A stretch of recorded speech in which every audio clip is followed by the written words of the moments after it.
keeps us together.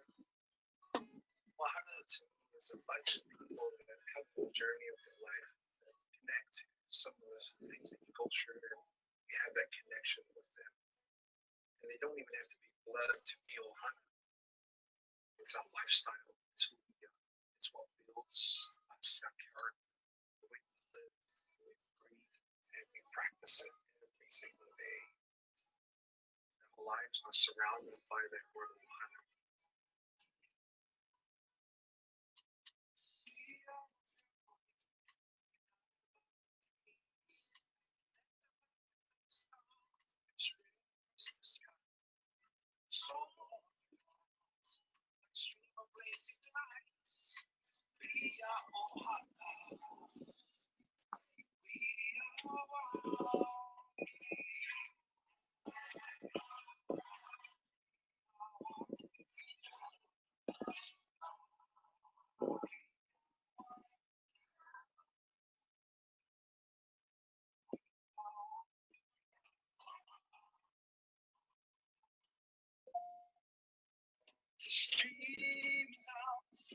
The future's in our eyes. Spirit is love. It's bigger than you and I.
Fala, pessoal.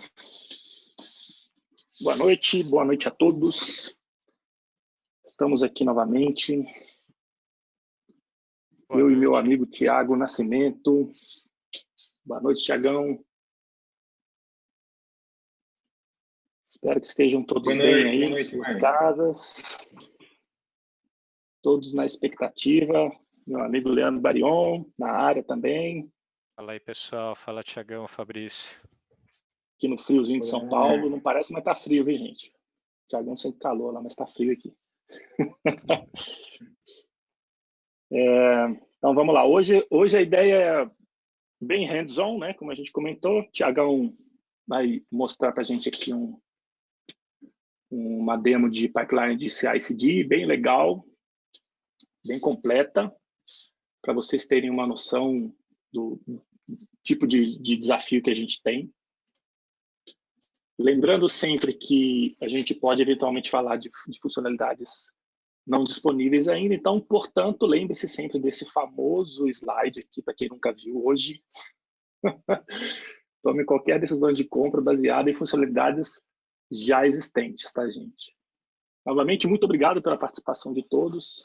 Lembrando que tem sido um grande sucesso essa nossa iniciativa, muitos bons feedbacks, e querendo sempre melhorar, então, vamos lá todo mundo participar. Deixei aqui na comunidade o link para vocês, tá? Entrem lá, deem feedbacks, perguntas, o que acharem relevantes. Vamos colaborar bastante aqui nessa iniciativa. Marquem lá com a nossa hashtag Encontro de Arquitetos e responderemos assim que possível. Semana passada tivemos perguntas bem legais, né? O Thiagão respondeu lá para ajudar a gente também. E aí hoje a gente vai falar de CI/CD. Passar a palavra para o meu nobre amigo. Tem algo para complementar aí, Leandro? Antes da gente passar para o Thiagão? Pô, eu queria fazer uma retratação aqui. Não, na verdade, depois do último fórum, a gente teve uma pergunta, acho que foi da Aline, não me recordo exatamente, sobre sandbox, e eu tive uma conversa legal com o Thiago. Eu posso ter dado a impressão de que, não, fazer refresh de sandbox é um negócio ruim. Não é bem essa a mensagem, tá, pessoal? Fazer refresh de sandbox é útil, é importante, vai ter que fazer de vez em quando, mas se você conseguir evitar, é uma habilidade boa para se ter. Então eu queria colocar isso, porque achei que foi bacana o bate-papo que eu tive com o Thiago depois, e ele vai falar, talvez ele comente hoje um pouco mais a respeito. E a mensagem realmente não use refresh, use, é bom, mas se você conseguir ter o controle no seu controle de versões, também é algo muito bom. Só isso. Exato. Manda o barco. Thiagão, você está no comando agora. Manda bala. Estou de bola. Deixa eu compartilhar então aqui na tela.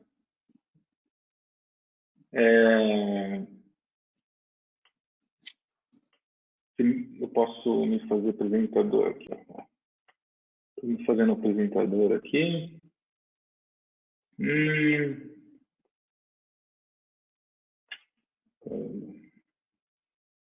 Só um instantinho, pessoal. O Mac pediu para eu fazer uma configuração aqui de habilitar o GoToMeeting. Fabrício, eu vou ter que voltar, tá? Vou ter que... Em 2 minutinhos eu estou de volta. Sem problema. Eu estou de volta. Vai Vou lá. fechar o aplicativo. O pessoal espera, sem problema. Enquanto isso...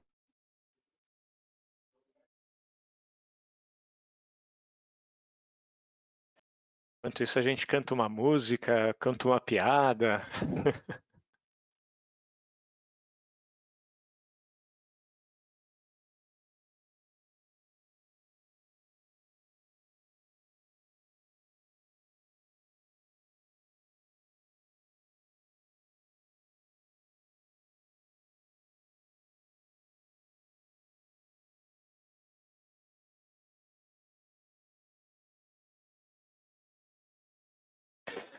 Pessoal, enquanto o Thiago sai e volta, então eu vou comentar um pouquinho mais sobre a conversa que eu tive com ele a respeito do refresh de sandbox, certo?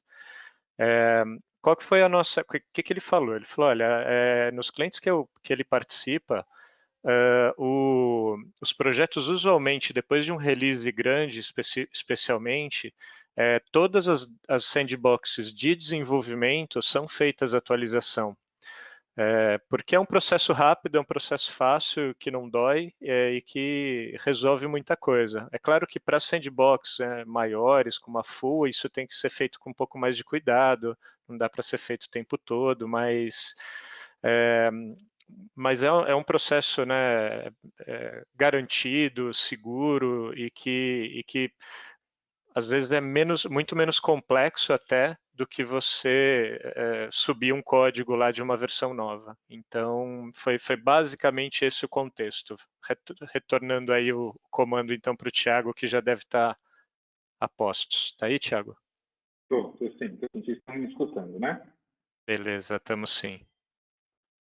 Beleza. Pessoal, bom, o Fabrício já agradeceu, eu gostaria de agradecer também a presença de vocês. É um prazer estar aqui com vocês, poder falar nesse fórum, compartilhar a experiência. Fórum muito legal, parabéns, Fabrício, parabéns, Leandro, pela iniciativa. A gente carece mesmo desse tipo de conteúdo e é perfeito e é muito bom para mim estar aqui junto com vocês para falar desse tema, né? É um tema que eu executo diariamente, né? O papel é Technical Architect, então eu não estou ligado muito a advisor, eu estou ligado a serviços mesmo, né? A gente está atuando junto com projetos mesmo, então eu preciso rolar esse processo que a gente roda diariamente. É um tema muito interessante, nos ajuda muito e também é um bloco muito grande para projetos Salesforce que a gente vê por aí, né? Bastante projeto apanhando um pouco para controlar suas releases. Essas técnicas que a gente vai aqui, elas são técnicas best practices do mercado, própria Salesforce não é nada que eu inventei, tá? Não tem invenção zero. Na verdade, tem um componente que eu fiz, eu vou falar um pouquinho dele. Mas um pouquinho só sobre mim, tá? Eu estou atuando na Salesforce há quase 2 anos agora, mas eu já estou na plataforma há uns 4 anos. Consegui essas 15 bonitas certificações, entre elas o Development Lifecycle e Deployment Designer, que fala exatamente de Release Management, né? Estou aí uns 10 anos com posições Customer Facing, sempre com delivery, sempre com serviços, né, como arquiteto de software, solução técnica, e eu tenho experiência nas indústrias telecom, mídia, energia, oil and gas, e agora estou trabalhando numa empresa financeira. Gosto muito de desenvolver, ainda sou um desenvolvedor, né? Então, eu gosto muito do lado técnico, tenho um background desenvolvedor, trampando com PHP, Java, e gosto muito disso. Sou casado, não tenho filhos, só tenho cachorro. E eu gosto de viajar, gosto de tirar fotografia, brasileiro, isso aí. A nossa agenda para hoje primeiro a gente vai falar bem rapidamente sobre fundamentos de Release Management, só relembrar alguns conceitos para dar corpo para a nossa apresentação aqui, não vou gastar muito tempo, e eu vou gastar mais tempo nos outros tópicos, a configuração de um projeto Salesforce Check, configuração de pipeline de Bucket Cloud, configuração de workflow, não só configuração de workflow no GitHub, não só configuração, mas a ideia é ver, executar. Preparei um cenáriozinho aqui de demonstração para ver, executar essas automações. E algumas considerações gerais e recomendações que eu faço, que são, de novo, o mercado faz, uma coisa minha, coisa que a gente aprende junto com todo mundo, e o mercado nos ensina, e executar o processo nos ensina muito, né? A gente consolida um conhecimento teórico que a gente aprende estudando, mas executar o processo nos ajuda bastante, né? Falando primeiro sobre Org Development Model, que é o modo de desenvolvimento que a gente vai usar, vocês provavelmente já viram esse diagrama está no Trailhead, e ele mostra como o Org Development Model é feito, né? Tem 2 componentes muito importantes aqui. O primeiro componente muito importante é o repositório de código, o repositório de fonte, né? No nosso caso, metadados. E a gente, eu vejo em alguns diagramas de mapa de ambientes, sandbox sendo conectados com sandbox até chegar à produção, né? Mas vocês podem ver que nesse diagrama aqui do Trailhead não tem isso, não tem sandbox ligando com sandbox. Porque sempre que a iteração é sempre feita pelo repositório de fonte, né? Seja usando o comando force source, o comando do Salesforce CLI, ou o force MDAPI, né? Que é o comando de metadatas API. A gente vai falar um pouquinho mais disso antes, né? E esse modelo apropriado para a maior parte dos projetos Salesforce que a gente vê executados aqui no Brasil. Se fala bastante de Package Development Model, é uma coisa que a gente tem que explorar sim, mas eu acho que... Oi, Tiagão, desculpa te interromper aqui, mas tem umas pessoas que estão reclamando do áudio. Que você está na VPN, alguma coisa assim? Não. Está cortando o áudio? É qualidade ou está cortando o áudio? É qualidade, a qualidade está ruim. Deixa eu trocar de headset aqui, tá?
Só um momentinho, tá, gente? O Thiago acabou de mandar um print da tela aqui que o computador dele resolveu resetar. Inacreditável. Peraí, dá uns 5 minutinhos menos, vai. 3 minutinhos dele volta.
Só mais um minutinho, viu, gente? Que o computador dele resetou depois que ele tentou mexer no áudio lá e tá demorando um pouquinho aqui ainda.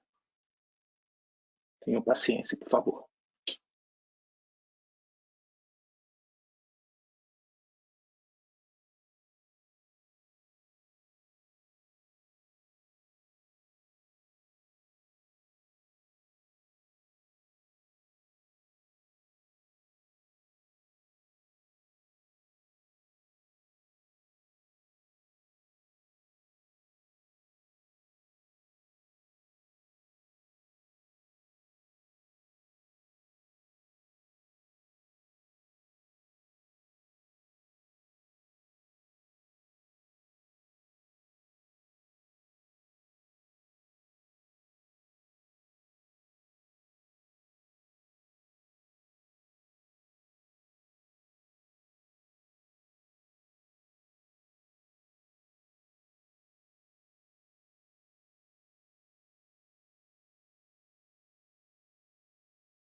Só mais um momentinho, tá, gente? Por favor, aguarda aí. Tá resetando o computador lá do laptop do Thiago. Estamos aqui ainda. Tenham paciência.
Opa, acho que temos de novo o Thiago, certo?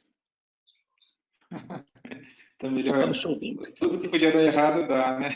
Tá melhor agora?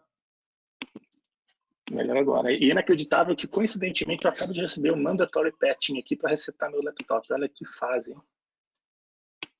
Que fase, é hoje, hein? É hoje. Desculpa aí, gente. Vamos lá, vida que segue. Tá terminando de abrir aqui minha apresentação, mas voltando, enquanto está carregando aqui, a gente estava ressaltando que os pontos altos desses slides estão o repositório atuando como centralizador de fonte, não só como centralizador de fonte, como base para deployment também, né? A gente não tem setinhas entre a sandbox nesse slide do Salesforce, do Trailhead. Isso porque não existe mesmo comunicação entre as sandboxes, existe comunicação entre o source e a sandbox. e a gente consegue habilitar isso de uma maneira automática, né? Algumas características, tá? Sempre que vocês virem a root aqui, tem algumas coisas nossas aqui, tá? Algumas coisas minhas especificamente, mas algumas coisas daqui são de best practices. Algumas características, normalmente com o Development Model, cada developer possui sua própria sandbox de desenvolvimento, tá? Pode ser short, mas ajuda bastante o fato de cada developer ter sua própria sandbox. Eu sei que isso é difícil vocês pensarem, mas uma vez que vocês estiverem executando, vocês vão ver que é muito mais fácil que cada developer tem sua própria sandbox do que como normalmente é feito uma sandbox por squad, por exemplo, de desenvolvimento. Isso você começa a gerar dependências entre features distintas, e você vai ver que é mais fácil manter cada developer com sua própria sandbox e resolver isso no repositório.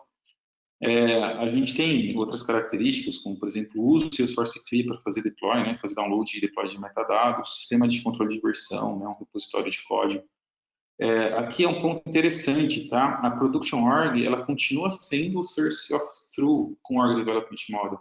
A gente tem um repositório com peça fundamental, peça-chave, mas a gente tem ainda a Production Org como Source of Truth. Isso está lá no Trailhead, se vocês notarem, vocês vão ver esse statement, essa declaração lá. Isso porque, com o Org Development Model, a gente sempre está trabalhando num pacote. É sempre uma implementação. Você está sempre trabalhando com implementações parciais. Você nunca faz push do repositório inteiro para produção. O que você faz normalmente é a aplicação de pacotes que são incrementais, né? Então, em algum sentido, a Production Org continua sendo o Source of Truth. A gente tem o uso de ferramentas de desenvolvimento, né? O Visual Studio Code hoje é a ferramenta padrão, mais recomendada. E esse é um ponto importante que, assim, eu vejo bastante projeto falhar por causa disso, deixar o processo de release management para depois, para o final do sprint, para o final da release, mas o fato é que a prática exige que cada desenvolvedor seja responsável por atualizar o arquivo de manifesto e atualizar o arquivo de release notes, integrando bastante com os branches de desenvolvimento, tá? Isso vai ficar bem mais claro um pouquinho mais para frente. E a gente pode utilizar pipeline de automação, né, para automatizar o processo de deployment, que é uma grande vantagem da técnica, né, de a gente ter search, a gente ter software nos apoiando aí, porque é um processo que vai sendo executado repetidas vezes durante o ciclo de desenvolvimento, muitas vezes ao dia, são muitos deploys ao dia, como eu vou mostrar para vocês, o que vai deixando o processo todo mais forte. Tem uma palavra em inglês, né, hardening, você vai endurecendo esse processo de uma maneira que, no final das contas, no final da sua release, você só tenha um deploy simples para produção, sem ter que passar semanas acertando o código, né? Acertando seus changes certos, seus pacotinhos. Isso também não é Salesforce, isso é mercado, tá? Gitflow é uma estratégia de branching que nos ajuda a trabalhar com times paralelos, com mais gente trabalhando no mesmo repositório. Aqui tem uma descrição rápida de cada branch, mas são conceitos bem simples, né? Master, ele representa o branch de produção, mas se você olhar na definição do Gitflow na internet, você vai ver que a internet fala que esse código é deployable. Ele em algum sentido, eu coloquei aqui várias interrogações, porque mas ele não é source of truth. Como eu disse, são pacotes incrementais. Então, a sua versão de master, ela vai ter só o último pacote que foi implementado, empacotado. Ela até pode ter todo o repositório, mas só o último que foi deployado. Vou tentar mostrar isso um pouquinho mais. E develop é o nosso branch principal, né? É onde a gente está, é o branch mais avançado de todos, é onde ele está recebendo todos os desenvolvimentos e é onde o CI propriamente é feito, né? O CI é feito no Feature Branch e em Develop, no sentido que ele está sendo integrado com as Feature Branches, né? Com os commits dos Feature Branches, a gente tem bastante integração no Develop, a volta é verdadeira também, né? O Develop você integra até o Feature Branch, isso é uma boa prática, mas é aqui onde o Continuous Integrations é feito, né? Continuous Integrations é isso, né? Integrar bastante, integrar bem antes, cedo, o tempo todo, durante o dia, várias vezes ao dia, para garantir que você está trabalhando numa versão do repositório atual, não uma versão antiga, né? Aqui a gente tem um mapa de ambientes normalmente usado no projeto, né? E passando rapidamente sobre esse mapa de ambientes, normalmente a gente tem fase de construção, provas, staging, /UAT e produção. E quando a gente começa a usar Git Flow, a gente começa a ver que tem alguns branches que estão ligados a ambientes, né? Normalmente, esse primeiro branch, esse ambiente aqui, um ambiente de build, o pessoal às vezes chama esse ambiente de CI, eu prefiro chamar ambiente de build porque a ideia é que todos os commits que os developers estão fazendo, né? Então o developer está aqui trabalhando na sua sandbox ou nas suas test shorts, todos os commits, o pipeline automático ajuda a testar essa build, a ver se a build está quebrada ou não, se todas as dependências estão certas, se todos os metadados estão no pacote. Como? Você habilitando as suas automações no repositório, né? Então, imagine aqui que a gente tem um branch develop, eu abro um feature branch, né, como o Git Flow fala para a gente fazer. O developer está commitando aqui nesse feature branch, cada commit desses roda uma build automática para o ambiente de build. Esse ambiente não é usado para nenhuma validação, é um ambiente só para usar para validar a própria build. E no momento que isso volta para develop via pull request, né, esse processo a gente vai tentar mostrar hoje, a gente também tem automação deployando isso automaticamente no ambiente de testes. Eu vejo muito projeto fazendo QA em ambiente de desenvolvimento, né? Isso é empurrar o problema para frente. Idealmente, o QA nunca é feito em ambiente de desenvolvimento, o QA é feito no ambiente de provas, no ambiente de qualidade. E essa estratégia permite que você deploye as suas histórias, as suas features de uma maneira muito fácil para o ambiente de teste do QA atuar. E aqui vocês vão ver que master estaria ligado à produção, né? Quer dizer, toda vez que eu tenho uma release pronta, então eu venho desenvolvendo o meu branch develop, abri uma release. Toda vez que eu tenho uma release pronta, eu tenho um merge até a produção dessa release e um pipeline automático configurando a produção. Aqui um ponto interessante é que eu tenho alguns ambientes que eu até tenho um deploy automatizado, mas eu não tenho um deploy automático. Eles não estão necessariamente ligados a um branch. Por exemplo, um ambiente de testes integrados que eu estou usando para testar massa de dados, por exemplo, ou migração de dados. Não é o meu squad principal que atua em Salesforce, é um outro squad que eu preciso disponibilizar esse ambiente. Não faz sentido eu ficar atualizando esse ambiente a todo commit em develop. Então, eu crio o meu pipeline, deixo ali e executo ele sob demanda. Mesma coisa para o ambiente de homologação, por exemplo. Quando que eu vou entrar em homologação? É uma estratégia do projeto. Então, eu tenho um pipeline automatizado, configurado, que eu disparo ele sob demanda. Eu indico, inclusive, qual branch ele deve pegar para deployar esses ambientes, né? Então, essa é a diferença das setinhas azuis, que são deploys automáticos, a cada commit feito nos branches. A automação executa um pipeline e faz o deploy. Do verdinho, que eu estou preparado para, sob demanda, eu ser chamado. Para a demo de hoje, a gente está simplificado, né? Então, a gente vai ter dois ambientes de develop, Dev 1 e Dev 2. A gente tem um ambiente de build, que eu estou automatizando esse ambiente a cada commit feito no feature branch, e um ambiente de produção, que eu estou automatizando a cada commit feito em develop. A gente vai mostrar como que faz a configuração exatamente esse cenário. E para as demos, eu preparei um componentezinho Lightning, tá? Foi uma iniciativa que eu fiz aí de desenvolvimento de um Lightning Web Component, chama Risk Assessment Flow. O Lightning Web Component, ele usa um modelo de dados.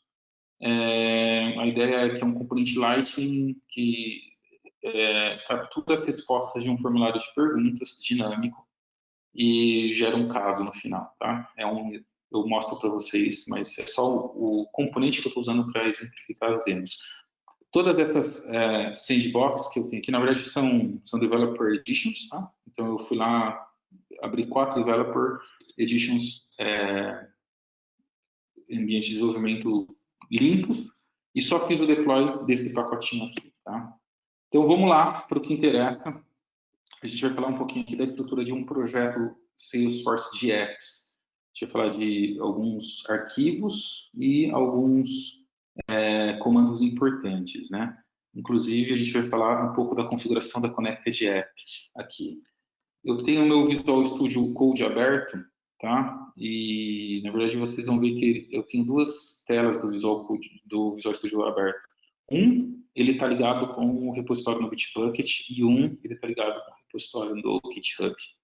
Isso porque a gente vai mostrar o pipeline executando nos dois, tá?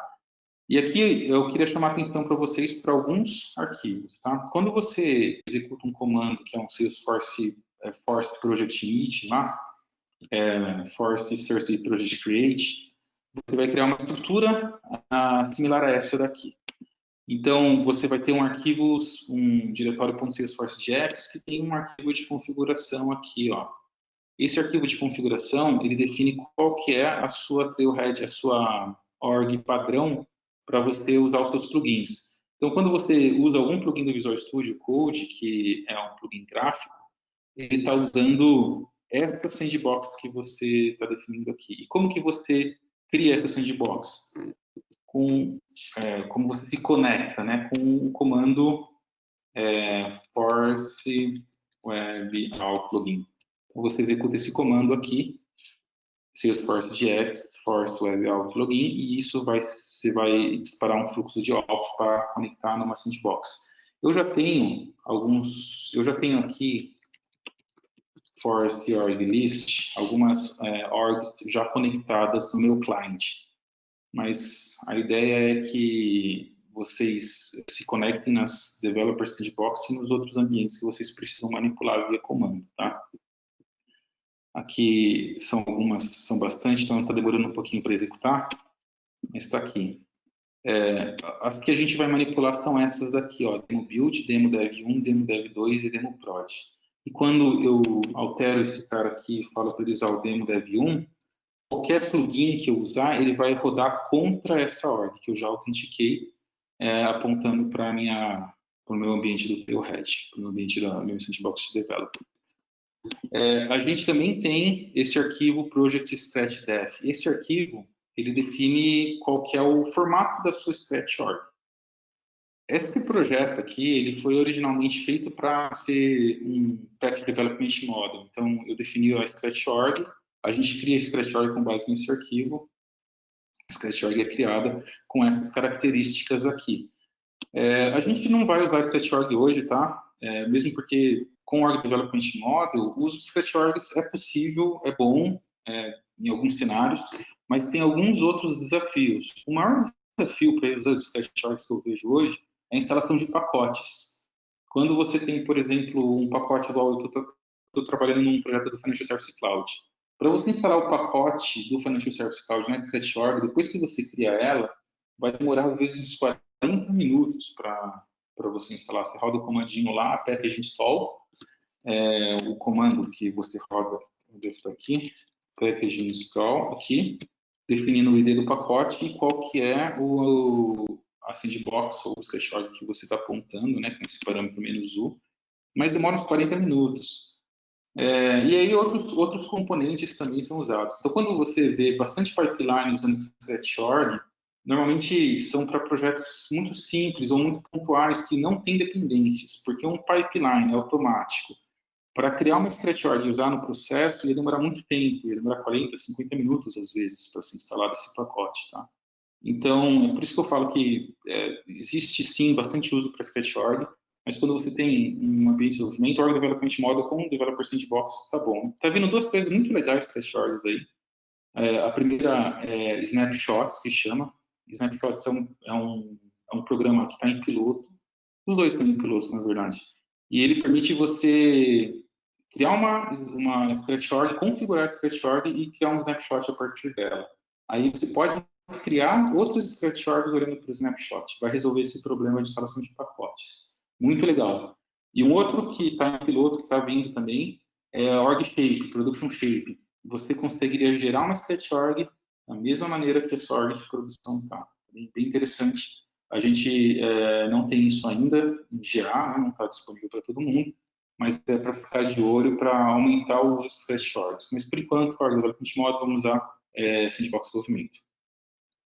Outros comandos, outros arquivos interessantes. Você tem a estrutura do seu pacote, né? Os seus metadados aqui, todos eles ficariam debaixo de Force App aqui, main default. Você até pode segregar isso de outras maneiras.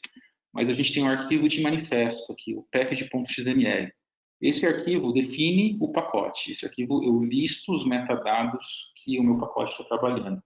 E é o que eu falo que o developer tem que fazer para cada história. Para cada história, a história só está pronta quando ela foi deployada, pelo menos nos projetos que eu toco, a história só está pronta quando ela foi deployada em ambiente de testes. E para isso, o developer não precisa fazer muita coisa, ele só precisa listar os metadados desse componente aqui, nesse arquivo. Tem um plugin muito legal, que é esse aqui, ó, Package XML Generator. Então, eu vou executar esse plugin, e lembrando que eu coloquei como a minha org padrão, a demo dev1. Então, quando eu executar esse plugin, ele vai executar contra esta package, ele vai executar contra esta org que eu apontei aqui, tá? E, basicamente, ele lista quais são os metadata types, e dentro de cada metadata type, ele vai listar quais são os metadados que estão disponíveis ali, tá? É bem simples o plugin, e é interessante porque você consegue gerar ou manter o seu package XML atualizado usando esse plugin de uma maneira bem fácil, né? Então, por exemplo, se eu entrar aqui em Lightning, vou buscar aqui, ó, os Lightning Component Bundles, ele vai ver o que tem nessa org instalado. Nessa org ele já tem esse Risk Assessment Flow, ele já está marcado porque ele já faz parte do meu package XML. Então, se eu estou criando coisas novas, eu posso vir nesse plugin aqui, olhar o que eu estou criando. Imagina que eu criei uma Flexi Page lá. Eu vou vir nele aqui, clicar em Flexi Pages e ver o que tem na org, selecionar aqui, pronto, meu package XML está atualizado. Bem legal esse plugin, facilita bastante a vida do desenvolvedor na atualização na atualização do package XML, arquivo de manifesto, né? Além disso, um arquivo muito importante que eu sempre trabalho nos meus projetos é o readme.md. Eu trato o readme.md como release notes. Então, aqui num projeto normal, esse é do componente, tá? Tem bastante detalhes, que é a descrição do componente, mas no projeto normal, eu tenho aqui basicamente 3 assuntos. Eu falo o que faz parte do pacote, quais são as histórias que fazem parte do pacote, quais são os passos de pré-deployment que eu preciso, quais são os passos de pós-deployment que eu preciso, em 3 são 4. E um smoke test para um DevOps Engineer conseguir validar que o pacote foi efetivamente deployado, né? Então, o developer também é responsável por manter esse arquivo com a descrição do pacote. Esse README, ele vai crescendo conforme o pacote for crescendo. Quando o pacote é implantado em produção, tanto o README quanto o package XML, eles voltam ao zero. Eles são limpos e são começados a trabalhar de novo. É por isso que eu falo que a versão do master, que vai estar no master lá, é o último pacote que foi instalado em produção. Porque tanto o package XML quanto o README, por prática, cada release, cada entrada em produção, eles voltam e são zerados, né? Afinal de contas, quando você tem um release notes, você tem um release notes da release, você não tem um release notes do projeto inteiro, né? Você até pode manter um package separado com todos os metadados que o seu projeto tocou, mas no seu package principal você vai trabalhar só o que você vai implantar em produção, senão você vai ficar implantando coisas que você não precisa e incorrendo em riscos desnecessários. E aqui a gente tem o primeiro arquivo de pipeline, tá? Esse arquivo de pipeline aqui é o arquivo que define como o Bitbucket, no caso do Bitbucket, como o Bitbucket vai executar o seu pipeline de produção. Antes de a gente entrar nesse arquivo, eu quero mostrar para vocês só uma técnica que o pessoal faz para se conectar, é manter um arquivo, uma chave encriptada aqui, dentro do repositório. E, com base nessa chave, criar uma Connected App. Então, tem um link aqui na apresentação, Connected App. Depois dessa apresentação eu vou compartilhar, tá? Todos esses links, todas essas referências vocês vão ter. Mas aqui ele ensina como eu configurar uma Connected App. E aí você vai ter que ter um certificado assinado, né? Você usa o OpenSSL para gerar um certificado assinado, um Self-Signed Certificate, e você usa esse certificado para configurar sua Connected App. É essa Connected App que vai ser usada pelo pipeline para se conectar na Sandbox, né? Então, deixa eu abrir aqui. Isso aí estava tudo aberto antes, mas como meu computador desligou, deixa eu só abrir aqui a minha Sandbox, a minha org de build. Um instantinho só.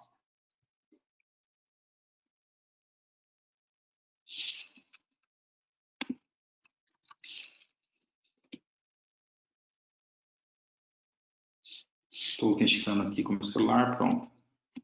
Para quem não conhece, a gente usa bastante o Enterprise LastPass, tá? Para controlar as nossas senhas, inclusive as senhas de Salesforce, quando você está trabalhando com 15, 16 ambientes. É um plugin super top para você cadastrar todas as suas orgs aqui. Existem outros plugins também que a galera usa, mas eu gosto desse daqui. Aí você só clica aqui, achar o nome da org, então eu entrei na minha org de build, né? E ele já vai logar para você.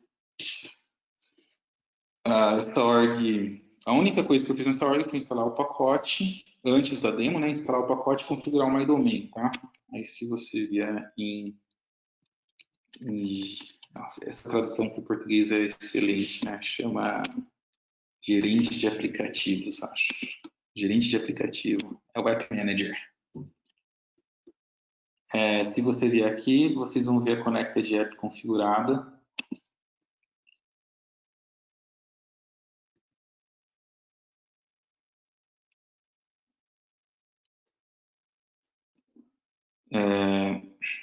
Configurador de metadados, essa foi a minha Connected App que eu configurei, seguindo o link lá, bem simplesinho, tá? E o único detalhe é que eu peguei um certificado que eu gerei usando o OpenSSL, o link também fala como você gera esse certificado, e coloquei o certificado aqui, ó. É esse certificado. Associei ele a Connected App. Isso significa que um cliente que usa esse mesmo certificado, ele é reconhecido e ele é autenticado. Só que esse certificado está no repositório, mas ele não está no repositório aberto, ele está criptografado. Então, eu tenho que ter alguns segredos para decriptografar isso daí em tempo de execução do pipeline. Aí é que entra os comandos que são executados aqui, tá? Então, quando você abre um pipeline lá no Bitbucket, eu vou mostrar a execução disso daí, você tem que definir um arquivo que chama YAML. Esse YAML é basicamente um script do que o Bitbucket precisa fazer para fazer o deploy do seu pacote. Então, o que o Bitbucket vai fazer? Basicamente, ele vai pegar uma imagem Docker. Essa imagem Salesforce/SalesforceJX é uma imagem que a própria Salesforce disponibiliza lá no Docker Hub. E o Bitbucket ele interage com o Docker Hub. Ele é uma imagem Docker que já tem alguns clientes instalados. Ele já tem OpenSSL instalado e já tem o SalesforceJX instalado. Então, eu não preciso, durante a execução do meu pipeline, instalar os clientes ou instalar qualquer coisa, porque essa imagem já está preparadinha para ser executada. Tá? E aqui eu estou definindo um step chamado Build e Deploy. Esse step, o que ele faz, basicamente? Esse primeiro comando aqui, ele serve para decriptografar essa chave. Então, quando o Bitbucket começa a executar esse pipeline, ele vai fazer o checkout do repositório, do branch que você está usando, e vai executar esses comandos em cima do branch. Né? Então, eu estou basicamente aqui decriptografando essa chave que eu coloquei aqui no repositório. Então, eu comitei ela criptografada, de uma maneira que se eu baixar, eu não consigo fazer nada com isso. Mas o Bitbucket consegue, porque eles têm a chave de decriptografia. Isso daqui é configurado lá no Bitbucket como uma variável de repositório segura.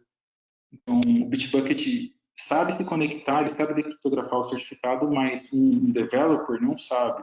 Isso para a produção é super bom, porque o Bitbucket vai conseguir se conectar à produção, mas o developer não vai conseguir diretamente.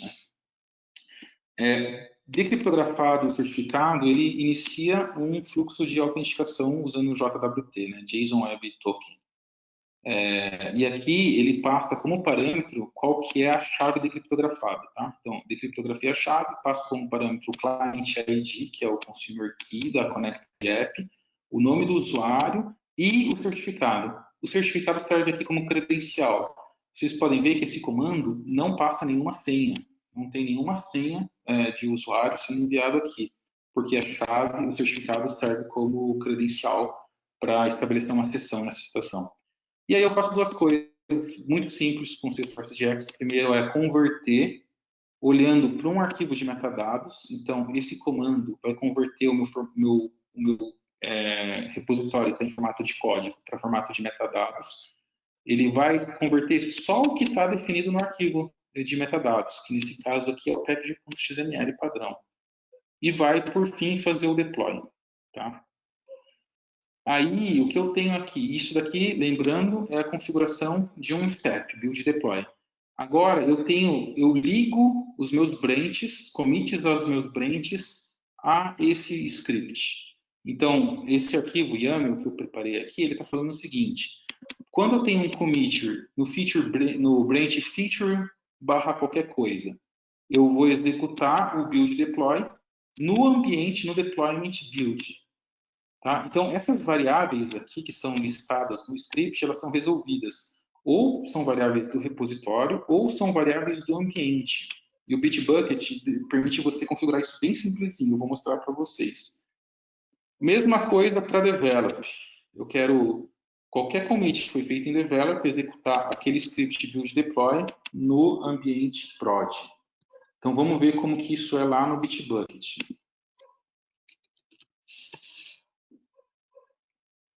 Eu tenho eu vou já estar conectado na minha instância do Bitbucket. Eu tenho esse repositório criado aqui, ó, demo, release management Bitbucket. E aqui, como eu falei, se a gente entrar aqui em repository settings, você consegue configurar repository variables. Essas variáveis de repositório, elas vão guardar a chave de criptografia do certificado.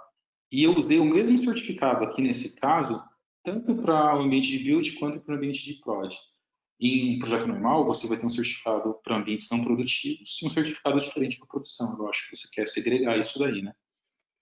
Essas variáveis estão configuradas aqui. Fala aí. Deixa eu te interromper rapidamente. Essa necessidade de você fazer essa configuração aí de Connected App, de chave de criptografia, isso é uma necessidade do Bitbucket ou isso é uma necessidade do processo de CI/CD considerando o VS Code? Por exemplo, se eu usar um outro CI/CD, eu terei que fazer a mesma coisa, só que com outra característica. Isso daí serve para o ambiente do CI/CD se conectar com a Sandbox. Tá? A gente usa esse Connected App porque é um jeito mais seguro de fazer. Não envolve credenciais de usuários, mas você poderia colocar credenciais de usuários e executar um comando de autenticação diferente. Mas se eu usar uma outra ferramenta de CI/CD, um Bamboo, por exemplo, sei lá, um próprio Jenkins, eu preciso fazer, é uma coisa que é necessária para o Bitbucket ou se outro cliente utilizar outra ferramenta, ele tem que passar pelo mesmo processo? Ele vai ter que passar pelo processo, porque ele tem que fazer a ferramenta se conectar com a org, ou com a sandbox que está sendo deployada. E aí, como que você faz isso? O jeito mais seguro para fazer isso é estabelecer um fluxo ALF com um certificado, porque não tem credenciais. Legal. Entendeu? Pode seguir. Então, tá bom. Se tiver outras perguntas e vocês quiserem interrompendo, pode ir interrompendo, a gente vai trocando ideia, tá? Repository variables, estão aqui as variáveis de ambientes. E aqui a gente tem, em deployments, dentro de repository settings, os ambientes em si. Então, como eu falei, eu tenho só dois ambientes, um ambiente de build. Esse ambiente de build eu defino qual que é o username dele e qual que é o client ID da Connected App. E o ambiente de prod, eu também defino o username e o client ID distinto. Tá? Essas variáveis, o script, o YAML lá, o script de pipeline, vai pegar e vai executar. Isso é assim no Bitbucket. Então, vamos lá. Vamos para o que interessa. Né? Vamos ver se está funcionando isso daqui. Eu alinhei a dev1 ao Bitbucket, que vai fazer o deploy na build. Tá? Então, esse aqui, ó, vamos separar aqui. Ó. Aqui eu tenho a minha build. Então, eu vou abrir a página de contato dela. Eu vou abrir a application sales, vendas, né? Em português. Vendas.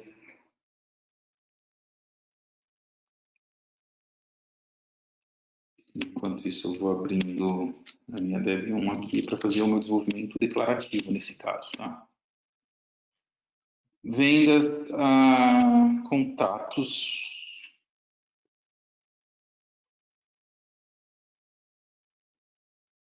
Vou pegar qualquer contato aqui só para mostrar como que está a página de contatos aqui dessa org.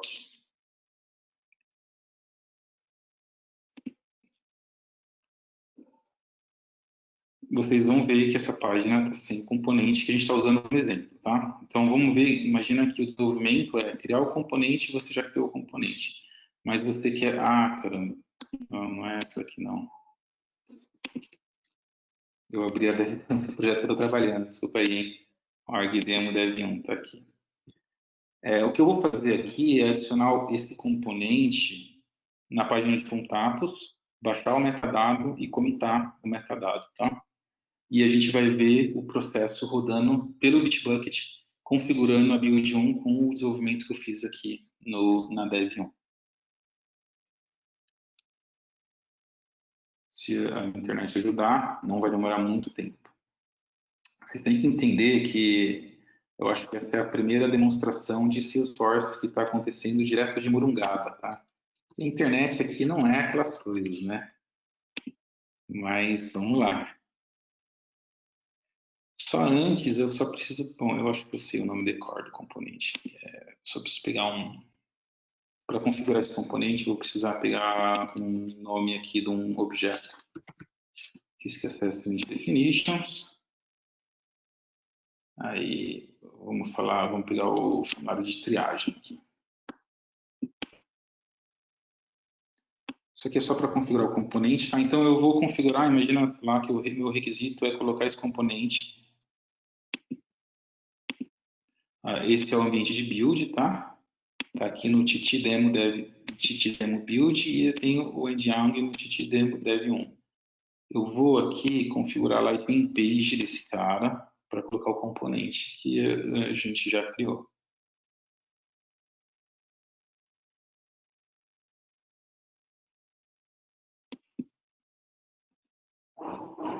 O componente está aqui, Fisk Assessment Flow. Deixa eu terminar de carregar. Vou puxar o componente para cá. Eu só preciso definir o nome do objeto. E eu vou colocar aqui formulário.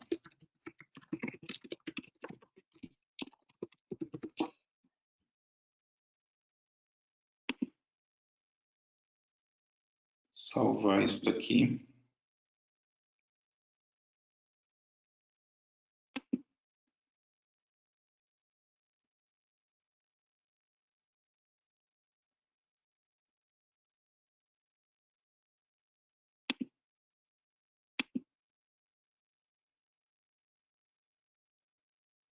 Aqui, eu vou colocar ela como padrão do aplicativo Vendas, tá? Do aplicativo Sales. Avançar, desktop e telefone, salvar, beleza. O desenvolvimento está feito, o componente está bonito na página, vamos lá ver, testar se o componente está funcionando direitinho. Na ordem de desenvolvimento, na ordem de desenvolvimento está pronto, beleza, está aqui, ó. Clico aqui, vai para a próxima pergunta, tal, beleza. O que o Dev faria agora? Voltando aqui para o repositório, lembrando que, deixa eu fechar isso aqui, lembrando que ele tem o package.xml, e o package.xml não contém, ainda não contém esse desenvolvimento novo, né? Então, o que ele vai fazer? A primeira coisa, ele precisa fazer o retrieve desses dados. E eu vou abrir, só garantir que eu estou apontando para Dev 1 aqui, estou apontando para Dev 1, eu vou abrir o plugin, o package.xml generator, e fazer isso via plugin. Você poderia fazer o dev, vai pegando o jeito da coisa. Daqui a pouco, os caras não estão mais nem mexendo com o plugin. Eles estão fazendo tudo do package.xml lá. Mas, né, para o demo, vamos mexer no plugin. O que eu mexi? Eu mexi no application, então deixa eu pegar o custom application aqui, filtrar aqui que é mais fácil. Application, custom application.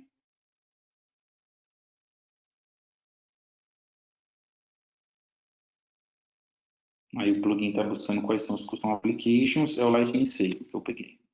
Então, selecionei esse cara aqui e eu também mexi no FlexiPage, que é a Lightning Page. é essa daqui, ó, página de registros de contato, tá? O que eu vou fazer? Selecionei essas duas, vim update package XML. O arquivo do package XML foi alterado, ó. Ele foi colocado esse nó e permission flex page, e esse nó aqui. Agora eu preciso baixar para o repositório esses caras. Antes, deixa eu só dar uma olhada aqui, ó. Eu vou dar um git branch para ver os branches que eu já criei um feature branch, tá? Então, desde develop, eu criei um feature branch chamado feature contato, e eu já estou nesse feature branch. Então, o que eu vou fazer aqui? Eu vou dar um retrieve. O comando de retrieve é esse. Salesforce.jx, force retrieve, apontando o arquivo de manifesto e qual que é a sandbox. Eu vou apontar para demo dev1 e vou dar o retrieve. O que o Salesforce.jx está fazendo? O cliente está fazendo? Ele está indo lá, buscando todos os metadados que estão envolvidos aqui, que estão listados no package XML, e baixando para o repositório. Esse comando não deve demorar muito para executar, porque eu tenho poucos arquivos. Tá? Se eu tivesse muitos arquivos, muitos metadados listados aqui, eu ia ter um monte de alterações. E aí a gente tem um dos primeiros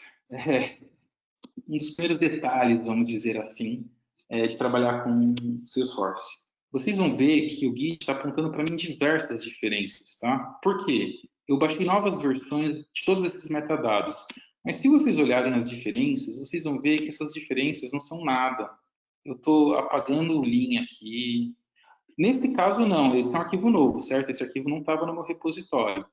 Mas o resto não tem diferença, eu não mudei muita coisa. Ou description, umas coisas idiotas, assim, que são apontadas como diferença.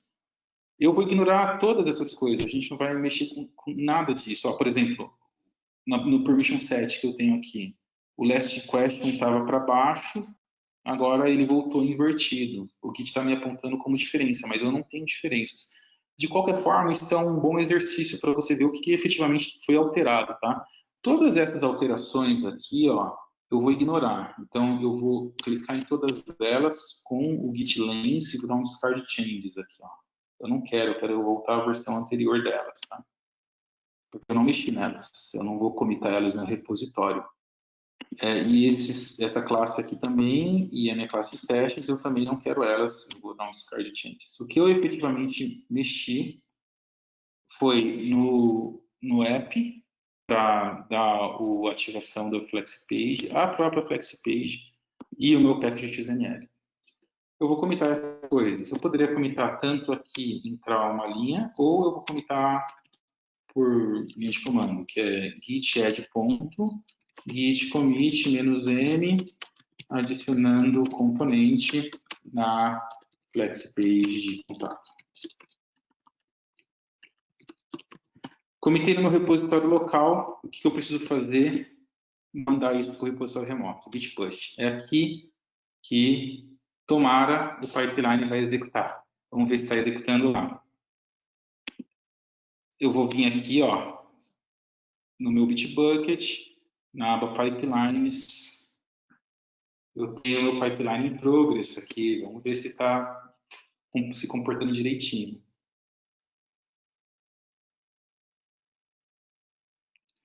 Ele faz o setup da build. O que é esse build setup? Baixar a imagem Docker, abrir, criar um pod dessa imagem Docker, baixar o repositório e então começar a executar o YAML que eu criei lá. Beleza, baixou o repositório, está começando a executar, decriptografou, fez a autenticação, fez a conversão e ele está fazendo o deploy. Vamos abrir o deploy aqui, ó.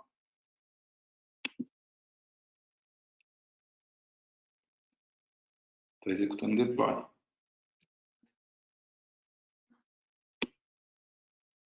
Aqui ele também vai executar as classes de teste, tá?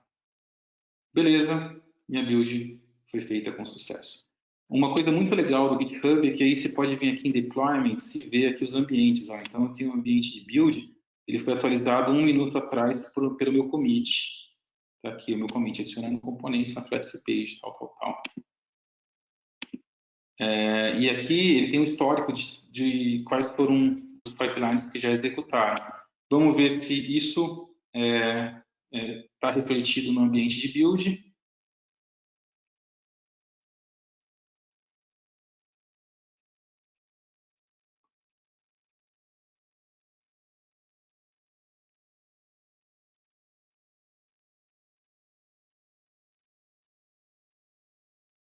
Está o formulário aqui, ó. Então, fizemos o deploy da nossa história para o próximo ambiente, o nosso QA pode atuar aqui facilmente. Agora chegou o momento de a gente, beleza, vamos para a produção com isso daqui, vamos colocar para a produção. Para a produção, para entrar nos branches mais importantes, develop, branch de release, branch de produção, a recomendação é você fazer isso sempre via pull request. Não dá permissão para o developer commitar direto lá. E você consegue fazer isso, tá? Se você vem aqui em Repository Settings, você consegue definir branch permissions. Qualquer ambiente de CI/CD vai permitir você fazer isso aí. Isso significa que você consegue delimitar quem pode fazer commits nos branches principais. Idealmente, ainda mais se você tem múltiplos times trabalhando, idealmente só o seu developer engineer, só algumas poucas pessoas deveriam poder commitar nos branches principais, branch de developer e com certeza master, que representa a produção, só alguns poucos usuários deveriam commitar. Então, como que o developer faz para iniciar o processo de merge? Estava lá em feature, como que ele faz para iniciar o processo de merge? Simples, muito fácil. Ele vai vir aqui em branch e vai abrir um pull request. Pode vir aqui em pull request, até dá para fazer ali via branch. Você tem que achar ali, mas abre pull request. Eu estou falando que eu quero sair do branch feature contato e ir para o branch demo. Create pull request. Nesse momento, se você tiver as suas permissões todas de pull request configuradas, a pessoa que tem que aprovar esse pull request vai receber uma notificação. Nesse caso, eu estou abrindo o pull request e eu vou aprovar esse pull request. O cara vai vir aqui, vai olhar quais são os seus arquivos que fazem parte desse pull request, vai ver que você já tem uma build que passou, então se você não quebrou a build, e o cara vai simplesmente aprovar, fazer um merge disso para develop. E aí a gente vai para a produção. Quando eu fiz isso, eu estou fazendo um commit no branch de develop, né? E eu tenho um outro pipeline executando aqui, ó, para fazer o deploy disso no ambiente de produção. Vou abrir o ambiente de produção lá, ver se a gente consegue pegar ele antes de demo prod. Vamos ver se a gente consegue pegar a página de contato antes do build rodar.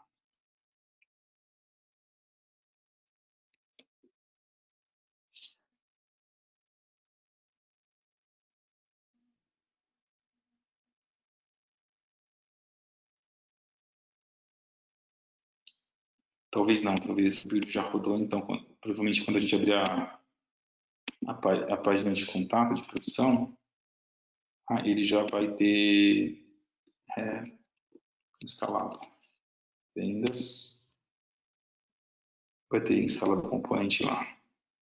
E aí eu não vou mostrar para vocês que não estava. Já rodou, ó. Contatos. Vou pegar um contato qualquer.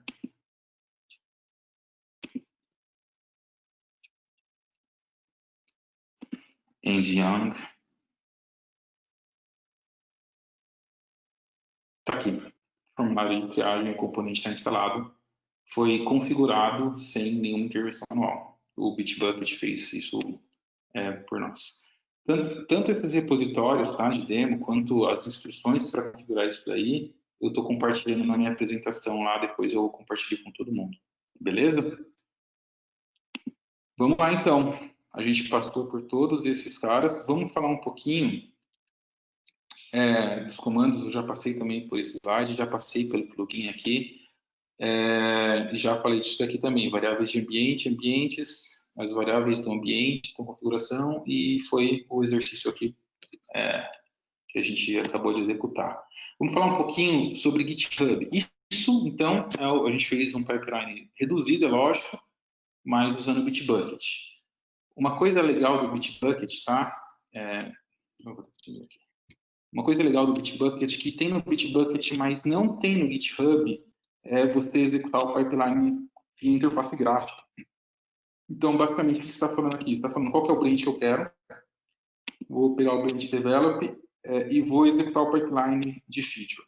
Você consegue disparar esse processo para fazer justamente aquilo que eu mostrei aqui, ó.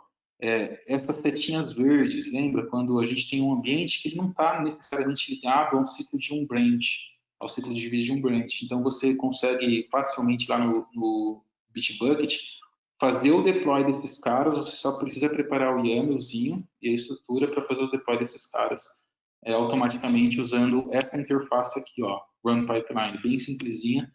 Ele vai executar o pipeline no branch que você indicou. O GitHub não tem isso, tá? Mas vamos lá, vamos falar então do GitHub. A gente tem no GitHub uma situação um cenário um pouco diferente. O Bitbucket, a automação, eles chamam de pipeline. Então, deixa eu... Aqui esse é o repositório do Bitbucket. Beleza? Aqui é do GitHub. O GitHub tem uma coisa... a situação de configuração do GitHub é muito similar, mas ela é um pouquinho diferente porque o GitHub ele implementa workflows, ele não implementa pipeline, tá? Mas o conceito é basicamente o mesmo, eu vou mostrar isso. E eu tenho aqui alguns workflows preparados, tá? Então, tem algumas características diferentes. Quando você implementa um workflow, imagina que aqui no Bitbucket a gente implementou no meu arquivo de pipeline, a gente implementou um scriptzinho aqui, e eu falei para ele quando executar. Lá no Bitbucket, no mesmo arquivo, né? Lá no Bitbucket, esse quando executar está separado por arquivos. Então, eu tenho um workflow por evento, digamos assim, né? Se vocês notarem, eu tenho esses arquivos aqui em .github/workflows, que é feature on push, quer dizer, quando o branch associado é o branch de feature e o evento é um push, develop é um push, develop é um pull request, isso é uma coisa um pouquinho diferente, né? A gente vai ver que o script vai rodar de uma maneira um pouquinho diferente quando o pull request é aberto. No Bitbucket, no Bitbucket que eu mostrei foi o rodar em develop quando o commit foi realizado, mas aqui no GitHub a gente consegue fazer isso quando o pull request é aberto. E eu tenho um custom aqui que é uma coisa que eu implementei para mostrar para vocês como que faz para executar manualmente um workflow no GitHub. E eu não tenho um arquivo YAML de pipeline, eu só tenho esses YAMLs de workflow, mas vocês viram que é muito parecido, né? Então, por exemplo, isso aqui, ó, feature on push, eu dou um nome para ele, eu falo evento on push no branch feature / asterisco. O que ele deve fazer? Ele deve fazer o checkout do código e ele vai usar uma action. Isso é o que eu falei que eu criei, tá? Isso aqui não existia antes, isso aqui eu criei e publiquei online no open source. Essa action vai basicamente executar os mesmos passos que o pipeline do GitHub executou. Um pouquinho mais complexo, mas no final das contas ele é uma aplicação Node.js. Então, deixa eu mostrar para vocês isso aqui. Ó. Tiago Nascimento.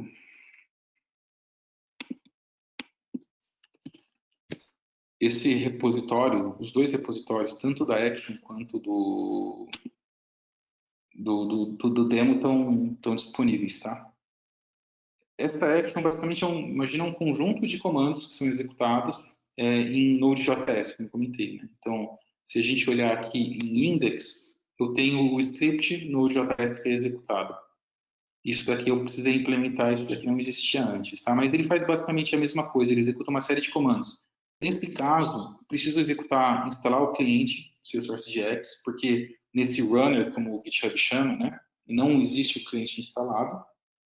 Eu vou criptografar o certificado, vou autenticar na ordem de destino, vou converter o código em metadados e aplicar. Tá? Então, esse repositório está público, ele tem um com bastante detalhes aí de como que você faz para configurar e instalar, mas os passos são basicamente o mesmo. O Connected App é exatamente igual ao Connected App que a gente configurou lá no Bitbucket. O certificado, e aí voltando só aqui para o repositório, da demo mesmo, o certificado está aqui em DevOps, criptografado da mesma maneira, as chaves de criptografia são as mesmas, só que lá no Bitbucket a gente tinha uma segregação de ambientes. Aqui a gente não tem. Aqui o que a gente define são os secrets, que são válidos para todos os ambientes. Eu não tenho essa segregação que o Bitbucket está de ambientes, definir variáveis para cada ambiente. Eu defino variável para o repositório inteiro. Então, o que eu fiz aqui? Eu criei 2 secrets, um de consumer key para build, um de consumer key para prod, um de username para build, um de username para prod. Se vocês lembrarem essas duas coisas, lá no Bitbucket eu configurei debaixo dos ambientes. E eu tenho o decryption key e o decryption IV para criptografar o certificado. Tá? Isso tudo fica de um jeito que ninguém consegue ver, uma vez que você coloca, ninguém consegue ver mais, né? Está lá dentro do Bitbucket. E vamos ver isso em ação agora, tá? Eu tenho uma outra Dev2, uma outra org de Dev2 que está alinhada com o Bitbucket. Esse repositório aqui está alinhado com o Bitbucket. Aqui, só um detalhe que eu esqueci de falar. A action, você define aqui a action que executa os passos e você passa parâmetros para ela, né? Então, eu estou falando que a produção, o tipo de sandbox é a produção, porque são developer orgs. Eu estou falando que o certificado está nesse diretório do repositório e estou falando quais são os parâmetros aqui, né? Está vendo que a anotação que o GitHub usa é secrets, ponto, o nome do parâmetro que foi definido lá. Então, se você olhar o feature, eu aponto para o ambiente build, mas o develop, o mesmo evento, um push, o consumer key e o username apontam para o ambiente produtivo. Tá? É a única diferença entre esses dois workflows. É o ambiente que ele está executando e o branch que ele está escutando. Dev2, vamos fazer login aqui. Eu vou colocar o componente aqui nesse caso, mas eu não vou colocar o componente na página de contato, porque tanto o ambiente de build quanto o ambiente de produção são os mesmos. Eu vou colocar o componente no ambiente na página de account. Agora eu só preciso esperar o SMS chegar. E como é uma demonstração, vai demorar um pouco, né? Caramba.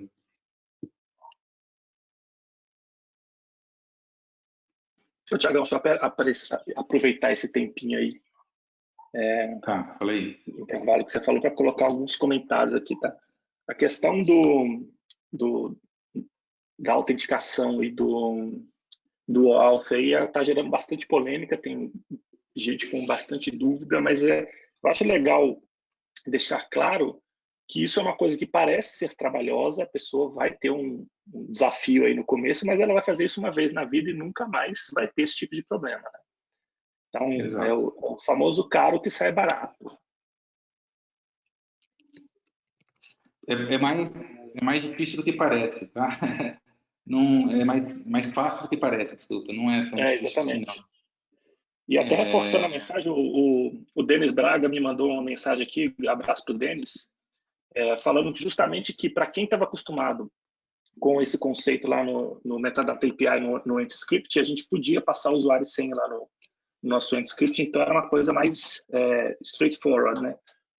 Mais direta. Aqui, quando a gente fala de protocolo auth, então ele dá um pouco mais de trabalho mesmo, é esperado, mas no final das contas o que a gente quer fazer é garantir que o acesso àquela org seja feito de uma maneira segura, e a maneira moderna de fazer isso é usando o protocolo auth.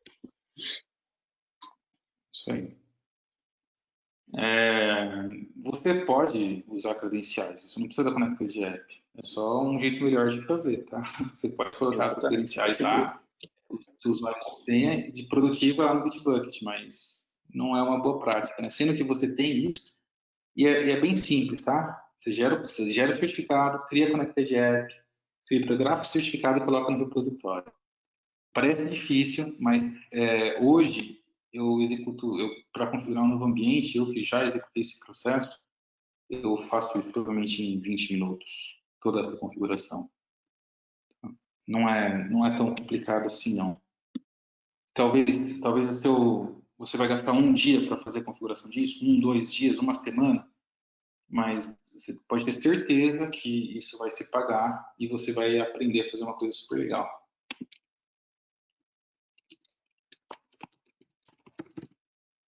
Deixa eu pegar, eu não lembro o nome de cor da... Os dados são os mesmos, eu também conseguiria ver aqui.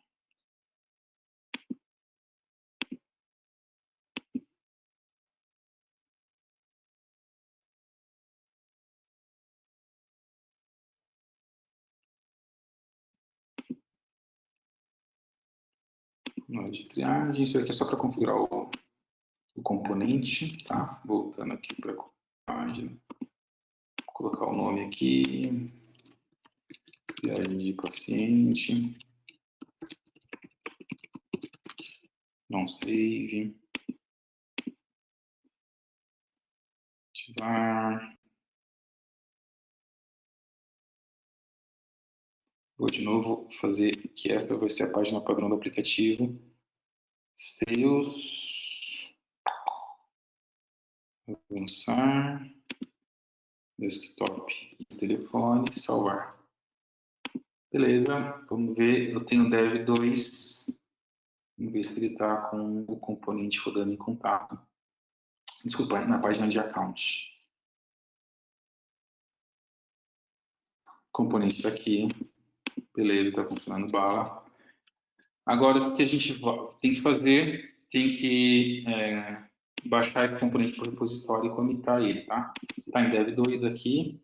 Beleza. Vou abrir o pluginzinho lá. Package XML Generator. Vou pegar a FlexiPage que a gente criou. De account, nesse caso.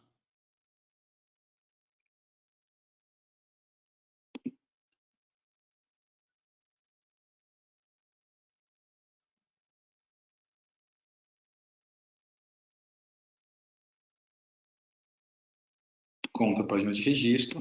Vou pegar a aplicação. Application. E só o comentário do parceiro aí, quando você faz no Ent, né? Você pode rodar o pipeline executando o Ent também, tá? Que com o Salesforce Jax, o Ent está substituindo o Salesforce Jax, está substituindo o Ent. Agora o pipeline, você executa usando o Salesforce Jax, você executa o Ent, exatamente a mesma coisa, porque por debaixo dos panos, o que está sendo chamado aí é a metadata API, né? São só dois clientes distintos para a metadata API. E aí, do jeito que você faz, fica a seu critério. O jeito mais moderno, mais eficiente para fazer isso é usando o Salesforce Jax. Lightning Sales, beleza. Vou dar um update no package, verificar que o Lightning Sales está em Custom Application e o FlexPage está com a página de contato. Vou dar um retrieve. Opa.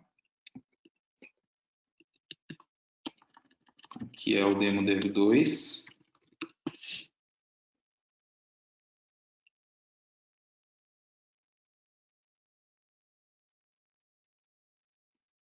Ele está se conectando lá na sandbox, na org e baixando tudo que estava no package. Aqui, então, de novo, ele gerou aquele monte de diferença. Eu vou dar só o git add no manifest package, que é o que eu quero.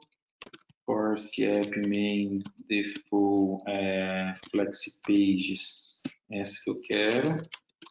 E custom application.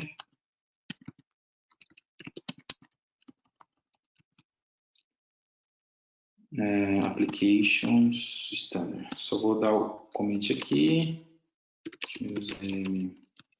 Adicionando componente na página de conta.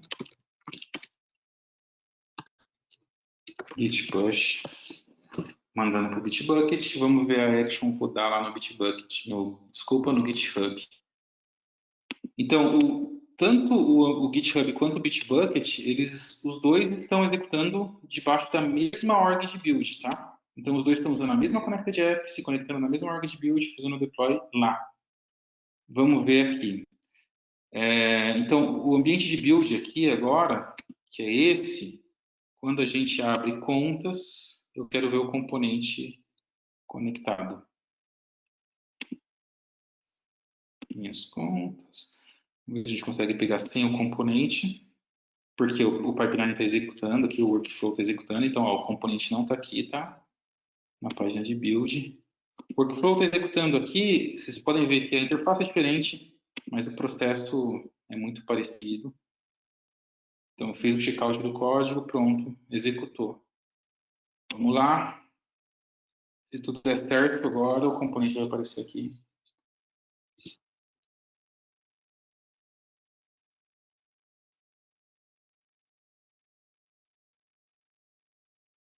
Pode não dar certo, mas deu certo, moleque.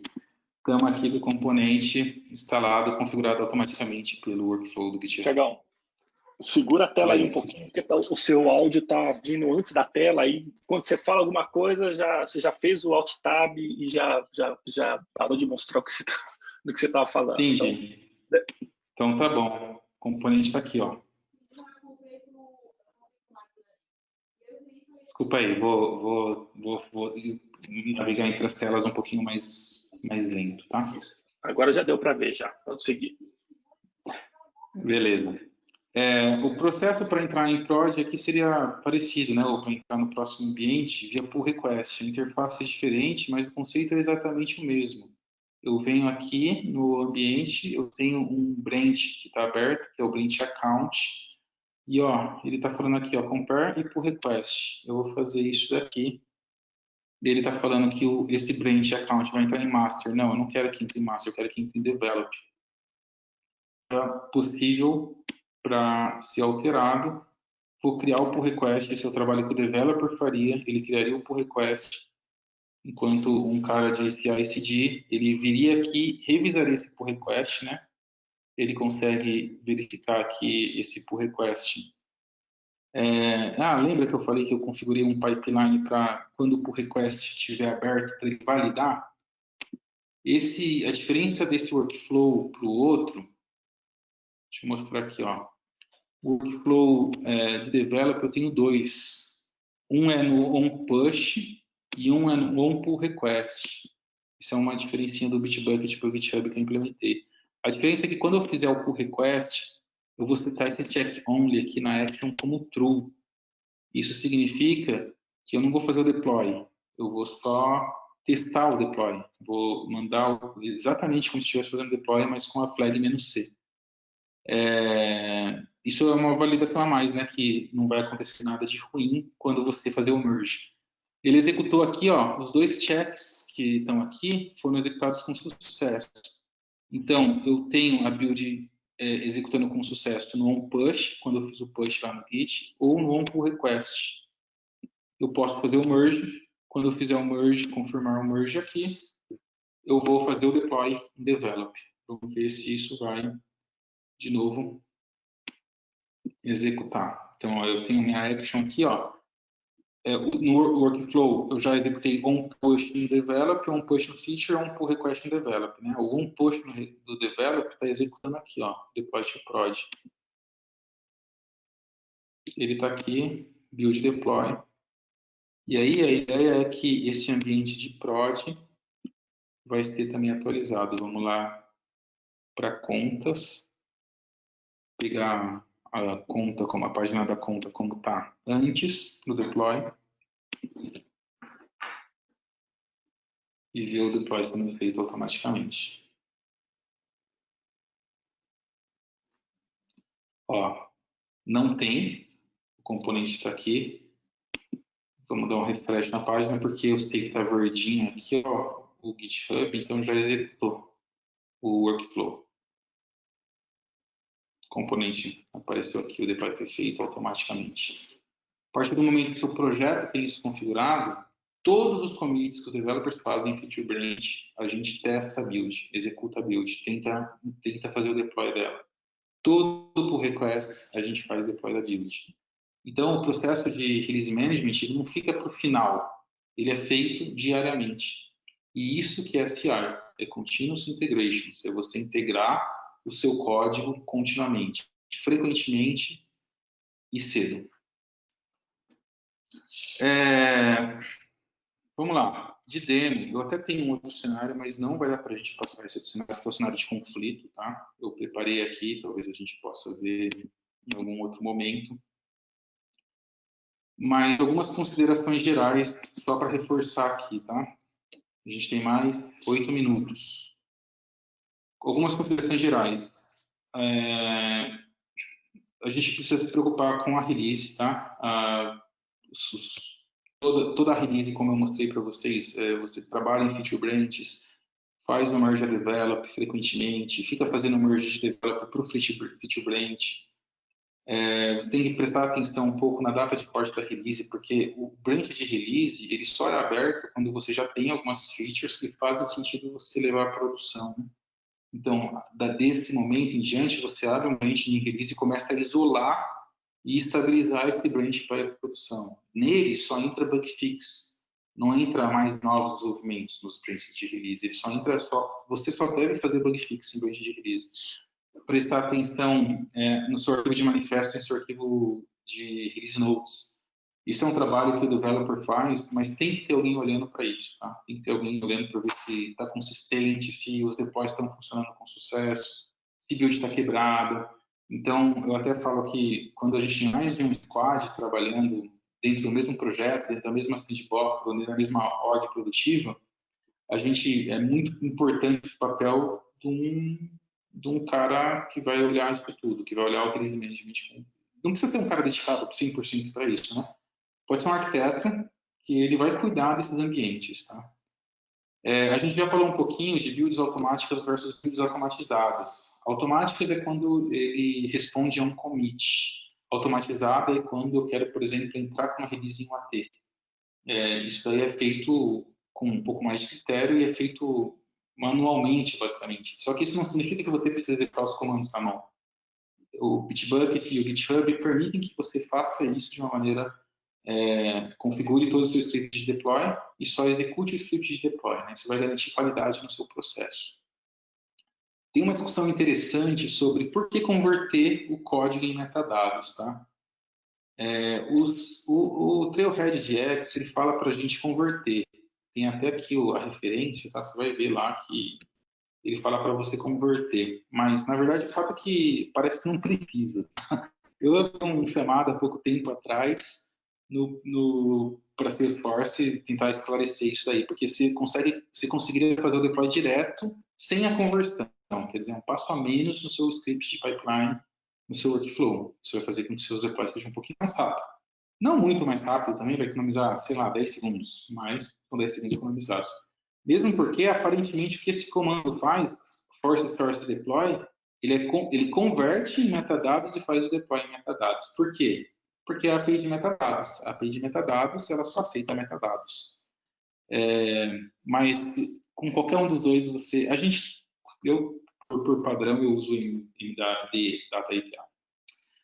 E, como eu mostrei, a resolução de conflitos. A resolução de conflitos também é uma coisa que parece muito complicada, mas não é, tá? A maior parte dos merges vão ser merges sem conflitos. O conflito acontece quando eu tenho dois branches separados, comitando no mesmo arquivo, na mesma linha. Aí a gente tem conflito. Isso acontece para quando você tem, por exemplo, um process builder, que dois branches estão alterando o process builder. Isso sempre, de vez em quando, não sempre, mas de vez em quando acontece com profiles, tá? Profile é um bicho separado, tá? Eu até comento, tem um artigo bem interessante. O arquivo de manifestos, que é o PyXML, e o release notes. Normalmente, você vai pegar conflitos nesses caras, né? Mas a resolução do conflito, ela é muito simples, e você vai pegar menos conflitos se você fizer uma CI, se você integrar continuamente. Quer dizer, se o developer está ali trampando, e ele está sempre pegando de developer para o feature branch dele. Quando ele termina o trampo dele, é só ele entrar do feature para o developer, só tem as alterações dele. Não tem conflito, porque ninguém mais comitou no mesmo arquivo. Então, a prática do CI vai fazer com que o seu número de conflitos diminua. De qualquer forma, conflito só é difícil para resolver em coisas como workflow, process builder, flows, lightning flows. Aí é difícil você resolver conflitos. Mas se você tem conflito em uma lightning page, em classe, mesmo em perfil, é moleza resolver, porque você tem o repositório de fonte indicando qual é o conflito. Um developer pode bater o olho ali, resolver o conflito, comitar o código resolvido já. Tinha uma demozinha para falar sobre isso, só que não vai dar tempo, tá? Algumas recomendações. De novo, Continuous Integrations é uma prática.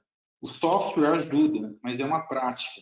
Você não precisa de toda a stack vendida pelos vendors para fazer Continuous Integration. Você só precisa de um repositório de código-fonte. E aí eu falo, né, cara, mano, se você não está fazendo deploy em toda a história que você está desenvolvendo, você está fazendo errado, tá? E não sou eu que falo isso aí é o mercado que fala.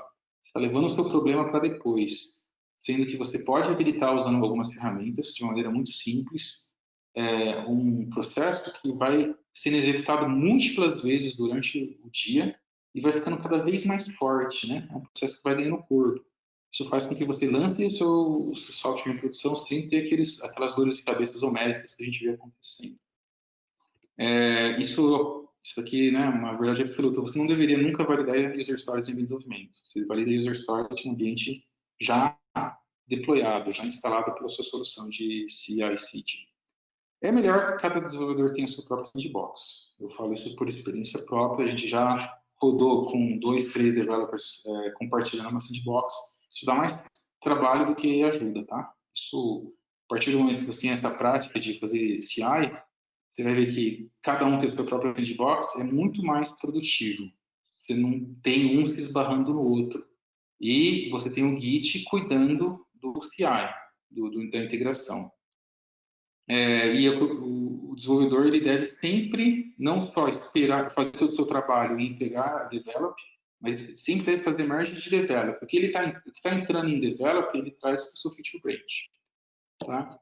E se a release for pequena, fica tudo mais fácil, né? Porque você tem pacotes menores entrando em produção mais frequentemente. Essa prática de CI/CD, ela é muito casada com uma mentalidade ágil, né? Se eu esperar 2, 3, 4 meses para entrar em produção, eu vou ter um pacote maior, mais complexo, mais pesado. Se eu estiver esperando 2, 3, 4 meses e eu tenho times paralelos, aí, né, ferrou. Então, se você pensar em releases pequenas, vai ficar mais fácil você controlar todo esse processo. Né? Existe algumas... a gente mesmo trabalha com mais do que um package XML. A gente trabalha do pacote, que é o pacote, mas pode ser, por exemplo, que você tem algumas dependências. Isso acontece, por exemplo, quando uma flex page ela depende de uma classe Apex. Aí, se você tentar fazer o deploy das duas no mesmo pacote, você vai ver que você vai pegar um erro de dependência. Então, essa action aí, ela é até preparada para fazer 2 deploys quando ela é chamada. Um de um pré-package e um de um package. Ou um de um package e um de um post-package, digamos assim. Tanto faz a maneira de você pensar, né? Mas isso você vai pegando um jeito, né? De como você vai agrupar os seus packages, seus arquivos de manifesto para fazer deploy. Hoje, os projetos que eu executo, a gente faz 3 deploys. Um do Destructive Changes, um no pré-package e o do package mesmo, tá? E o próprio Bitbucket, no caso a gente está usando agora o GitHub, está fazendo isso automaticamente. Sempre que tem o corte da release, package.xml e o readme, o arquivo de release notes, ele deve ser limpo. Ele começa do zero, tá? Durante o desenvolvimento, o developer pode até fazer o seu próprio package XML. Vocês viram que eu baixei tudo ali, eu fiz o retrieve de tudo. Mas o cara poderia ter criado um package XML só do FlexPage e da Custom Application e baixar só esses 2 repositórios. Isso os developers vão pegando na mão e aí, no final das contas, eles vão desenvolvendo outros packages XML, mas esses não precisam fazer parte do repositório. Isso é artefato que o developer gerou lá no desenvolvimento. A gente tem que ficar muito atento quanto ao calendário de release da Salesforce, tá? Pode ser que você esteja trabalhando numa sandbox que está no preview e a sua ordem produtiva não está. Isso é básico, né? Mas a gente tem que ser cuidadoso mesmo, principalmente no que diz respeito à permissão, tá? A gente pegou bastante problema, não bastante, a gente já pegou problema com permissão, que existe em uma e não existe na outra, e você inclui no seu mercado, aí sua build quebra porque na sandbox que você está fazendo deploy ou na org que você está fazendo deploy não existe permissão. E as permissões, como eu comentei, mano, a permissão funciona de um jeito muito bizarro, é muito diferente o jeito que as permissões funcionam. Né? Então, se você pegar um arquivo de profile, você vai ver que aquele arquivo ele é um container de um monte de permissão. Tem esse artigo aqui que é um artigo de cabeceira. Tá ligado que aquele artigo de Record Access Level lá, da Private Sharing Visibility, que é a sua bíblia para você ir para a Private Sharing Visibility, esse artigo aqui eu considero como sendo o artigo, a bíblia, para entender como que funciona permissões com os metadados do Salesforce. eu comentei já isso, né? Se você tem múltiplos squads, eu recomendo, eu entendo que um DevOps Engineer é essencial, um Release Manager, ou um DevOps Engineer, como você queira chamar isso daí, é essencial. Não precisa ser uma pessoa que só faça isso, mas é um papel que precisa ser executado, né? Se você está trabalhando com uma squad, provavelmente o líder da squad, o arquiteto da squad consegue fazer esse papel, mas se tem múltiplas squads, cara, você precisa reservar um tempo para ter alguém olhando para isso com critério, definindo as releases, definindo datas de corte, validando se a galera está seguindo as práticas, né? Então, ela é importante. E aí, a gente teria um tempinho de criar, mas já era, né? A gente já estourou nosso tempo em 3 minutos. Então, eu prometo que as perguntas que vocês forem fazendo lá na comunidade, eu vou comentando elas. Prometo que não deixo nenhuma sem responder, tá? É isso aí, galera. Muito obrigado. Tem umas referências aqui, como eu comentei, esse material eu vou compartilhar. É isso aí, muito obrigado mesmo pela atenção de vocês. Espero ter contribuído um pouco, mostrado um pouquinho. Não se assustem quando... Esse é um tipo de coisa que quando você começa a fazer, você vê que não é tão complexo, tá? Não é mesmo. Então, e é uma prática... quem sou eu para ficar falando das boas práticas de DevOps ou de Release Management em pleno 2020, né? Isso é uma coisa, eu diria hoje, que é meio essencial. E você vai tirar proveito se você aplicar essas técnicas que a gente demonstrou aqui no seu projeto. Isso aí, muito obrigado a todos e tenham uma excelente noite. Calma aí. Show de bola, Thiagão, muito bom. Essa com pressa, calma aí. Vou abrir a câmera aqui. Não, só concluir, né? As definições de hands-on foram atualizadas depois dessa sua de hoje, viu? O pessoal tá brincando aqui comigo. Foi bom, mas o pessoal tá brincando aqui comigo que é a primeira demo de Salesforce que eles veem, que eles não veem um bichinho da Salesforce. Ô, louco! Tinha roxo na apresentação. 80, 90% do tempo aí foi o escovando beach. E para quem gosta, né, meu? Pô, sensacional, muito bom. Temos, obviamente, muitas perguntas, né? Infelizmente não vamos conseguir responder todas elas, responderemos lá na comunidade, tá, gente? E a ideia aqui, ressaltando de novo a mensagem, é aquela, né? Esses encontros, eles são para as pessoas terem noção de onde eles querem chegar como arquiteto Salesforce e as empresas que eles trabalham, como elas deveriam seguir as melhores práticas. E essa sua demo aí, ela é sensacional, porque ela prova para o cara que está lá hoje trabalhando com Chainset, que o cara está trabalhando lá construindo package XML e mandando metadados na mão lá, usando o script, ele pode ter uma vida muito melhor. Tanto a vida dele como dev, quanto da empresa que ele trabalha, ou do integrador que ele trabalha, para entregar as coisas com muito mais qualidade, com muito mais velocidade. Porque a gente viu aí, você mandou um pacote de desenvolvimento para produção em estalar de dedos, né? Para a gente que está acostumado a trabalhar com projetos Salesforce e ver o que os clientes passam, todos eles têm que ter como objetivo chegar nesse nível de automação e ver que é possível na prática fazer isso. O esforço pode parecer grande, né? Como eu até brinquei com você no começo, que algumas pessoas falaram que parece muito complexo, mas é aquele negócio, é um esforço que pode demorar uma semana, como você comentou, mas economiza meses, se for bem feito. E fica como um legado, né, da corporação. O projeto que eu estou atuando, só um fun fact aí, o projeto que eu estou atuando, quando a gente vai para a produção, a gente cria sempre por request, né? Eu não tenho acesso produtivo nesse projeto, quem tem acesso produtivo é só o cliente, e o cliente, ele aprova por request do celular, e faz o deploy do celular, cara. Então é uma coisa, mano, é outro mundo mesmo. Sensacional, né? Sensacional. E aí, infelizmente, né, gente, pô, estouramos bastante. Thiago, prolixo pra caramba. Não, mas eu estourei 3 minutos só. Tô brincando, você foi super objetivo. Mas é muito conteúdo, né? E tá cheio de casca de banana aqui pra gente responder. E se a gente for falar disso, a gente fica até amanhã. Tem a questão de merge, de como é que eu faço, como que eu garanto que todas as branches estão atualizadas, como que eu faço lá o backport daquele código, como lida com perfil, que, como você comentou, é um dos principais desafios que a gente tem quando a gente fala de metadados Salesforce, mas infelizmente, pessoal, a gente vai ter que responder lá pela comunidade, tá? Porque a gente já estourou bastante o tempo aqui. Isso aí, eu prometo que eu comento todos os posts que foram feitos lá, eu comento. Talvez não amanhã, não hoje, mas eu vou comentando aí no final de semana, eu mato tudo, prometo. Boa. Lembrando, gente, deixando aqui a última mensagem, que todos esses conteúdos nossos, a gente está subindo lá no YouTube, tem a playlist que eu compartilhei, coloquei na comunidade, inclusive esse aqui também vai para lá. Então, ele vira até um material de referência, né? Se você que é cliente e quer ter o que o Thiago mostrou aqui, você vai chamar o seu parceiro e mostrar o vídeo para o cara e falar, ó, faz igual. E se você é parceiro e quer fazer com que o seu cliente compre um processo de DevOps para melhorar a sua vida e a dele, chega lá e mostra, olha, a gente quer chegar aqui, ó, vale a pena, vamos investir. E o material o Thiagão vai subir lá e fazer o upload para a gente lá na comunidade também, beleza?